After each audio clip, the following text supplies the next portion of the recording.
Bismillahirrahmanirrahim. Assalamu alaikum guys. Today we are going to learn exercise number 1.6. Now open your book at page number 28. And the first question of this exercise is use matrices if possible to solve the following systems of linear equations by first the matrix inversion method and second is the Cramer rules.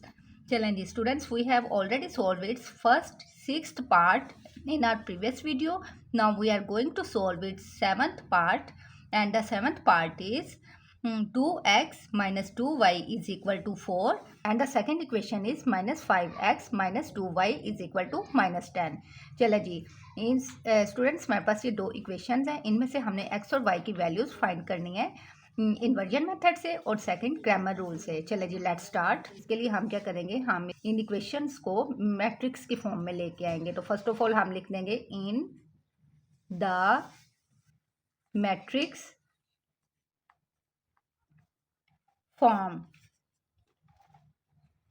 Matrix form में लेके आना है. अब students, first जो matrix हमारे पास होता है वो जो वेरिएबल होता है उनके कोफिशिएंट का होता है.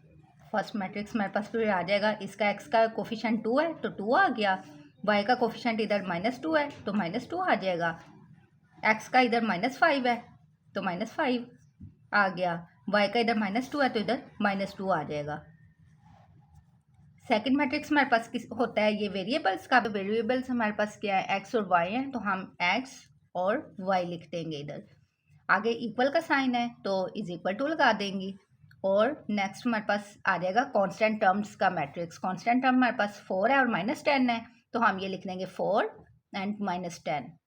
चलिए जी, ये हम मैट्रिक्स की फॉर्म में ले आए हैं. अब हमने क्या करना है, इनको नेम दे देने हैं.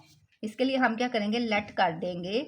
ये फर्स्ट मैट्रिक्स को हम ए का नेम दे देते हैं. ए इज इक्वल टू 2 -2 -5 -2.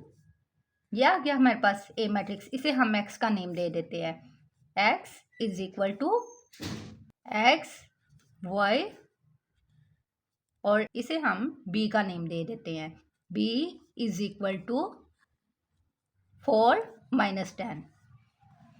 अब हमने चूंकि वैल्यू फाइंड करनी है एक्स की, तो अब ये देखें, ये ए के एक्सपोनेंट प्लेस पे +1 है. इसे जब हम ऊपर न्यूमिनेटर में लेके जाएंगे तो ये +1 से फिर -1 हो जाएगा. ए -1 बी. चलें जी, अब स्टूडेंट्स ये देखें, हमारे पास एक्स भी है, बी भी है, ए इनवर्स नहीं है हमारे पास. ए इनवर्स, अब हमने क्या करना है, ए इनवर्स फाइंड करना है. तो ए इनवर्स का फॉर्मूला होता है हमारे पास, A inverse is equal to adjoint of A over A determinant. अब इसके लिए हम क्या करेंगे, first of all A determinant find करेंगे. तो हमारे पास आ जाएगा A determinant is equal to, ये देखिए हमारे पास ए मैट्रिक्स ये है, हम इसी में बार स्ट्रेट बार लगा देंगे. स्ट्रेट बार लगा दिया, अंदर इन एंट्रीज जो है वो एज इट इज लिख देंगे. हमारे पास क्या है, 2 है, -2 -5 -2. चलें जी, अब डिटर्मिनेंट आपको पता है कि हम जो डायगनल्स होते हैं उनको आपस में मल्टीप्लाई करते हैं डिटर्मिनेंट में और बिटवीन में माइनस का साइन लगाते हैं. तो आप इस डायगनल को मल्टीप्लाई करेंगे तो हमारे पास आ जाएगा 2 मल्टीप्लाई बाय -2, बिटवीन में माइनस का सिंबल आ गया. अब इधर आ गया हमारे पास -5 मल्टीप्लाई बाय -2, -5 मल्टीप्लाई बाय -2. चलें जी, अब ए डिटर्मिनेंट फिर हमारे पास आ जाएगा 2 टाइम 4 आ गया, और जिसके साथ कोई सिंबल नहीं होता उसके साथ प्लस होता है, तो plus multiply by minus is equal to minus होता है तो माइनस आ जाएगा. अब ये देखिए, ये माइनस जो है ये 3 टाइम मल्टीप्लाई हो रहा है, यानी minus multiply by minus multiply by minus. अब हम क्या करेंगे, minus multiply by minus is equal to plus होता है तो इधर आ गया प्लस और आगे मल्टीप्लाई बाय ये थर्ड जो माइनस है उसे लिख देंगे हम. तो प्लस मल्टीप्लाई बाय माइनस, फिर हमारे पास क्या आ जाएगा, माइनस आ जाएगा. इट्स मीन इधर हम माइनस का सिंबल लगाएंगे. चलें जी, अब 5 2 टाइम 10 आ गया. अब ये स्टूडेंट्स, ये हमारे पास दो सिंबल सेम अगर हों तो हम क्या करते हैं, उन्हें प्लस करते हैं. 10 में प्लस करेंगे 4 तो हमारे पास आ जाएगा 14. हम प्लस तो करते हैं लेकिन सिंबल हमेशा वो लगाते हैं जो ग्रेटर डिजिट के साथ होता है. अब इधर ग्रेटर क्या है, 10 है, 10 के साथ माइनस की सिंबल है तो हम साथ में माइनस लगा देंगे. तो ए डिटर्मिनेंट फिर हमारे पास आ जाएगा -14. अब हमने ए डिटर्मिनेंट फाइंड कर लिया. अब सेकंड हमें क्या चाहिए, अर्जेंट ऑफ ए। अब हम अर्जेंट ऑफ ए फाइंड कर लेंगे। Adjoint of A is equal to, adjoint of A में हमारे पास जो फर्स्ट डायगोनल होता है उसकी हम प्लेस चेंज करते हैं और सेकंड डायगोनल जो होता है उसकी हम सिंबल चेंज करते हैं। तो अब इसमें 2 की प्लेस पे हम -2 लिख देंगे और -2 की प्लेस पे ये वाला 2 लिख देंगे। तो हमारे पास आ जाएगा -2 2। अब ये देखें, ये हमारे पास क्या है, -2 है तो +2 हो जाएगा, -5 है तो +5 हो जाएगा, +2 और +5। चलें जी, अब हमने ये देखे स्टूडेंट्स, हमने अर्जेंट भी फाइंड कर लिया और हमने डिटर्मिनेंट भी फाइंड कर लिया। अब हम इसमें पुटिंग कर देंगे तो हमारे पास ए इनवर्स आ जाएगा। तो ए इनवर्स का फॉर्मूला क्या है हमारे पास, A inverse is equal to adjoint of A over A determinant. अब अर्जेंट ऑफ ए की प्लेस पे हम अर्जेंट ऑफ ए का जो मैट्रिक्स हमने फाइंड किया वो पुट कर देंगे और डिटर्मिनेंट की प्लेस पे हम डिटर्मिनेंट की वैल्यू पुट कर देंगे। अब अर्जेंट ऑफ ए हमारे पास क्या है, -2 2 5 2, इसकी प्लेस पे हम ये पुट कर देंगे और डिटर्मिनेंट की प्लेस पे -14 हम पुट कर देंगे। अब अर्जेंट ऑफ ए हमारे पास क्या था, -2 2 5 2 ओवर -14, तो हम -14 को पुट कर देंगे। तो अब ये देखिए -14 जो है ये इसके नीचे है, इसका मतलब है कि ये -14 जो है ये इन तमाम एंट्रीज के साथ डिवाइड हो रहा है। तो हमारे पास ए इनवर्स फिर आ जाएगा -2 ओवर -14, 2 ओवर -14, 5 ओवर -14, 2 ओवर -14। हमारे पास ये आ गया ए इनवर्स। अब इनको जिनकी कटिंग पॉसिबल है हम उसकी कटिंग कर देंगे। ये देखें, ये माइनस इस माइनस से कैंसिल हो गया और 2 1 टाइम 2 2 7 टाइम 14, 2 1 टाइम 2 2 7 टाइम 14। अब इसकी कटिंग पॉसिबल नहीं है और इसकी भी कटिंग पॉसिबल है, 2 1 टाइम 2 2 7 टाइम 14। तो ये हमारे पास आ जाएगा फिर ए इनवर्स 1/7 -1/7 -5 ओवर 14 और -1/7। ये हमारे पास फॉर्मूला, ये आ गया ए इनवर्स। अब हमारे पास फॉर्मूला क्या होता है, x is equal to A inverse b। अब हमारे पास x भी गिवन है, b भी गिवन है और ए इनवर्स भी हमने फाइंड कर लिया है। अब x की प्लेस पे हम क्या करेंगे, x मैट्रिक्स की पुटिंग कर देंगे और b की प्लेस पे हम b मैट्रिक्स की पुटिंग कर देंगे। x हमारे पास क्या था, xy, आगे is equal to A inverse की प्लेस पे हमने जो ए इनवर्स फाइंड किया है उसकी पुटिंग कर देंगे। ये हमारे पास क्या है, 1/7 -1/7 -5/14 -1/7। चलें जी, आगे b है तो b भी हमारे पास गिवन था, b हमारे पास है 4 -10। अब ये ब्रैकेट्स हैं, इसका मतलब है कि ये मल्टीप्लाई हो रहे हैं, इनका प्रोडक्ट हम फाइंड कर लेंगे। तो हमारे पास आ जाएगा, पहले हम फर्स्ट रो को इस कॉलम के साथ मल्टीप्लाई करेंगे और बिटवीन में प्लस का सिंबल लगा देंगे। तो हमारे पास आ जाएगा 1/7 मल्टीप्लाई बाई 4, बिटवीन में प्लस का साइन आ गया। अब आगे आ गया हमारे पास -1/7 मल्टीप्लाई बाई -10। अब इसी तरह हम सेकंड रो के साथ इसे मल्टीप्लाई कर देंगे तो हमारे पास आ जाएगा -5/14 मल्टीप्लाई बाई 4, बिटवीन में प्लस का साइन आ गया, -1/7 मल्टीप्लाई बाई -10। चले जी, ये आ गया हमारे पास XY।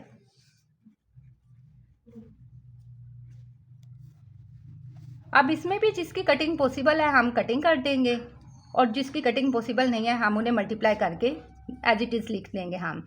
अब ये देखिए इसकी कटिंग पॉसिबल नहीं है, हम इसे मल्टीप्लाई कर देंगे 4 1 टाइम, हमारे पास आ जाएगा 4/7। अब minus multiply by minus plus होता है, plus multiply by plus is equal to plus है तो प्लस आ जाएगा इधर, 10 1 टाइम 10 आ जाएगा, 10/7। अब ये देखिए इसकी कटिंग पॉसिबल है तो हम इसकी फर्स्ट ऑफ ऑल क्या करेंगे, कटिंग कर देंगे। 2 के टेबल पे ये चला जाएगा, 2 2 टाइम 4 और 2 7 टाइम 14। तो हमारे पास ये आ जाएगा 5 2 time 10 plus multiply by minus is equal to minus होता है तो माइनस का सिंबल आ जाएगा over 7 minus multiply by minus is equal to plus होता है plus multiply by plus is equal to plus होता है तो इधर प्लस आ जाएगा 10 1 टाइम 10 ओवर 7। यह आ गया हमारे पास एक्स वाई। चलें जी, अब हमने क्या करना है, इसका एलसीएम ले लेना है। एलसीएम लेंगे, इनकी बेस सेम है, इट्स मीन इसका एलसीएम जो है वो 7 है।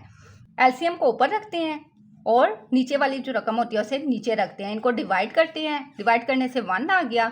इस आंसर को आपने इसके ऊपर वाले के साथ मल्टीप्लाई कर देना है। 1 10 टाइम 10 आ जाएगा, बिटवीन में प्लस का साइन है तो प्लस आ जाएगा।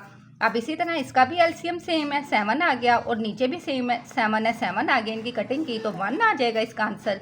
अब इस 1 को 4 से मल्टीप्लाई करेंगे तो 4 आ जाएगा। इनकी भी बेस सेम है, इसके नीचे भी 7 है और इसके नीचे भी 7 है। इसका भी हम इसी तरह एलसीएम लेंगे कि हम एलसीएम को ऊपर रखेंगे, नीचे वाली रकम को नीचे रख लेंगे, इनको डिवाइड करेंगे। 1 आंसर आ गया। इस आंसर को ऊपर वाले के साथ मल्टीप्लाई किया तो 1 10 टाइम 10 आ जाएगा, बिटवीन में प्लस की सिंबल आ जाएगी। अब इसमें भी ऐसे ही होगा, एलसीएम को ऊपर रखा, नीचे वाली रकम को नीचे रखा, डिवाइड किया, 1 आ गया। अब इस 1 को ऊपर वाले के साथ मल्टीप्लाई किया तो 10 आ गया और साथ में माइनस आ जाएगा।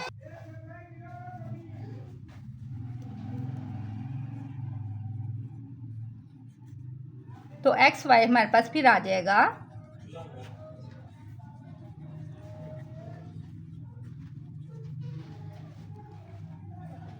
10 + 4 14 होता है, 14 ओवर 7। अब ये देखिए प्लस 10 में से माइनस 10 करेंगे तो 0 हो जाएगा, 0 ओवर 7। अब इनकी कटिंग पॉसिबल है, 7 1 टाइम 7 7 2 टाइम 14, तो हमारे पास ये आ जाएगा फिर x y is equal to 2 आ गया। और 0 ओवर 7 हमारे पास 0 0 को अगर हम 7 से डिवाइड करेंगे तो 0 ही आ जाएगा। तो हमारे पास फिर आ जाएगा x is equal to 2 and y is equal to 0। अब इन्हीं क्वेश्चंस को में से हमने क्रैमर रूल के थ्रू x और y की वैल्यू फाइंड करनी है। तो हम क्या करेंगे, क्रैमर रूल के लिए हमारे पास क्रैमर रूल के लिए 3 मैट्रिसेस होने जो है वो ज़रूरी होते हैं। एक ए मैट्रिक्स, सेकेंड जो है वो AX और थर्ड AY। चले जी, अब ए मैट्रिक्स हम कैसे फाइंड करते हैं। ए मैट्रिक्स हमारे पास इक्वल होता है, हमारे पास जो वेरिएबल होते हैं उनके जो कोफिशिएंट होते हैं उनका मैट्रिक्स होता है। इधर हमारे पास 2x का कोफिशिएंट तो 2 आ गया, इधर -2 आ गया, इधर -5। अब इसी तरह हम AX मैट्रिक्स फाइंड कर लेंगे। तो AX मैट्रिक्स हम कैसे फाइंड करेंगे कि हम x केस पे ये कांस्टेंट टर्म जो होती हैं वो लगा देंगे और y के जो कोफिशिएंट होते हैं वो हम एज इट इज़ लिख देंगे। अब x की प्लेस पे हमने ये कांस्टेंट टर्म लगानी है तो हमारे पास यहाँ आ जाएगा 4 -10 और इधर y के कोफिशिएंट हम हमारे पास क्या है -2 है तो ये पुट कर देंगे -2 चलें जी। अब AY फिर हमारे पास क्या आ जाएगा। अब AY में हम क्या करेंगे, y की प्लेस पे कांस्टेंट टर्म्स जो है उनकी पुटिंग कर देंगे और x के जो कोफिशिएंट है वो एज इट इज़ लिख देंगे। तो हमारे पास आ जाएगा फिर ये 2 -5। अब इधर हमने कांस्टेंट टर्म लिखनी है y की प्लेस पे तो 4 -10 आ जाएगा। ये मैट्रिसेस जो तो हमने फाइंड कर ली हैं और हमारे पास फार्मूलाज क्या होते हैं x और y की वैल्यू फाइंड करने के लिए। हमारे पास x इक्वल होता है AX determinant over A determinant और y के लिए हमारे पास फार्मूला होता है y is equal to AY determinant over A determinant. अब हमने मैट्रिसेस तो फाइंड कर लिया, अब हमने क्या करना है, इनके डिटर्मिनेंट फाइंड करने हैं। तो हम स्ट्रेट बार लगा देंगे, A determinant is equal to straight bar लगा दिया, अंदर एंट्रीज जो है वो एज इट इज लिख देंगे हम 2 -2 -5 -2। अब इसी तरह AX डिटर्मिनेंट फाइंड कर लेंगे, इसके भी स्ट्रेट बार लगा देंगे 4 -2 -10 -2। अब इसी तरह AY डिटर्मिनेंट फाइंड करेंगे तो हम स्ट्रेट बार लगा देंगे, एंट्रीज जो है वो एज इट इज लिख देंगे 2 4 -5 -10। अब डायगनल्स को मल्टीप्लाई करेंगे, 2 मल्टीप्लाई बाय -2 बिटवीन में माइनस की सिंबल लगा दी, -5 मल्टीप्लाई बाय -2 अब इसको जब हम मल्टीप्लाई करेंगे 2 टाइम 4 आ गया, plus multiply by minus is equal to minus आ गया। अब ये भी 3 टाइम जब हम मल्टीप्लाई करेंगे minus multiply by minus is equal to plus होता है, और plus multiply by minus is equal to minus आ जाएगा। तो 5 2 टाइम 10 आ जाएगा। तो हमारे पास ए डिटर्मिनेंट फिर आ जाएगा -10। -10 में से अब ये देखो दोनों सिंबल जो स्टूडेंट्स जब सेम हो तो हम उन्हें प्लस करते हैं, लेकिन सिंबल जो होती है वो साथ में वो लगाते हैं जो ग्रेटर डिजिट के साथ होता है। अब इन्हें दोनों के साथ माइनस के सिंबल है, हम इन्हें प्लस करेंगे। 10 में प्लस करें 4 तो आ जाएगा 14 आ गया, लेकिन सिंबल हमारे पास ग्रेटर डिजिट जो है उधर 10 है, इसके साथ माइनस की सिंबल है तो साथ में माइनस आ जाएगा। तो ए डिटर्मिनेंट फिर हमारे पास आ जाएगा -14। इसी तरह हमने ए एक्स डिटर्मिनेंट फाइंड कर लेना है, तो ए एक्स डिटर्मिनेंट फिर हमारे पास आ जाएगा A x determinant is equal to, इसमें भी हम डायगोनल्स को आपस में मल्टीप्लाई करेंगे और बिटवीन में माइनस का सिंबल लगा देंगे। तो आ जाएगा हमारे पास 4 मल्टीप्लाई बाय -2, बिटवीन में माइनस की सिंबल आ गई, -10 मल्टीप्लाई बाय -2। अब ये देखें 4 2 टाइम 8 हो गया, plus multiply by minus is equal to minus आ जाएगा 7। अब minus multiply by minus is equal to plus होता है, plus multiply by minus is equal to minus होता है, तो माइनस आ जाएगा। 10 2 टाइम 20। अब ये भी देखें दोनों सेम है सिंबल्स, तो हम इसे भी क्या करेंगे प्लस कर देंगे, लेकिन सिंबल साथ ग्रेटर डिजिट की लगा देंगे। 20 में प्लस 8 करेंगे तो 28 आ जाएगा। अब ग्रेटर डिजिट इधर 20 है, इसके साथ माइनस की सिंबल है तो हम साथ में माइनस लगा देंगे। अब इसी तरह हमने ए वाई डिटर्मिनेंट फाइंड करना है, इसमें भी डायगोनल्स को मल्टीप्लाई करेंगे और बिटवीन में माइनस की सिंबल लगा देंगे। तो हमारे पास ए एक्स डिटर्मिनेंट फिर आ जाएगा, ए वाई डिटर्मिनेंट फिर आ जाएगा 2 मल्टीप्लाई बाय -10, बिटवीन में माइनस की सिंबल, -5 मल्टीप्लाई बाय 4। अब ये देखें इन्हें मल्टीप्लाई किया हमने तो हमारे पास ए वाई डिटर्मिनेंट आ जाएगा फिर 2 10 टाइम 20, तो -20 आ जाएगा, क्योंकि plus multiply by minus is equal to minus होता है। अब minus multiply by minus is equal to plus होता है, तो 5 4 टाइम 20 आ जाएगा। अब ये देखें +20 में से -20 किया तो हमारे पास आ जाएगा 0, इधर 0 आ गया। अब ए वाई डिटर्मिनेंट ये है हमारे पास, ए एक्स डिटर्मिनेंट हमारे पास ये है, और ए डिटर्मिनेंट हमने ये सारे डिटर्मिनेंट जो है वो फाइंड कर लिए हैं। अब इन फार्मूलाज में हम इसकी पुटिंग कर देंगे तो हमारे पास आ जाएगा x is equal to A x determinant over A determinant, and y is equal to A y determinant over A determinant. अब हमारे पास ए एक्स डिटर्मिनेंट क्या है, -28 है, तो -28 कर देंगे इसकी प्लेस पे पुट, और ए डिटर्मिनेंट क्या है -14, तो -14 इसकी प्लेस पे कर देंगे पुट। अब इधर ए वाई डिटर्मिनेंट क्या है हमारे पास 0 है, तो हम 0 पुट कर देंगे, ओवर ए डिटर्मिनेंट क्या है -14, तो -14 हम पुट कर देंगे। अब इनकी कटिंग पॉसिबल है, 14 1 टाइम 14 14 2 टाइम 28 होता है, तो हमारे पास ये 2 आ गया, और y हमारे पास 14 0 में को डिवाइड करेगा 14 से तो 0 ही आता है, तो y 0 आ जाएगा। तो हमारे पास यहाँ x आ जाएगा, x is equal to 2 and y is equal to 0। चलिए जी, here it is done. I hope you understood. See you in the next lecture. Till then अल्लाह हाफिज।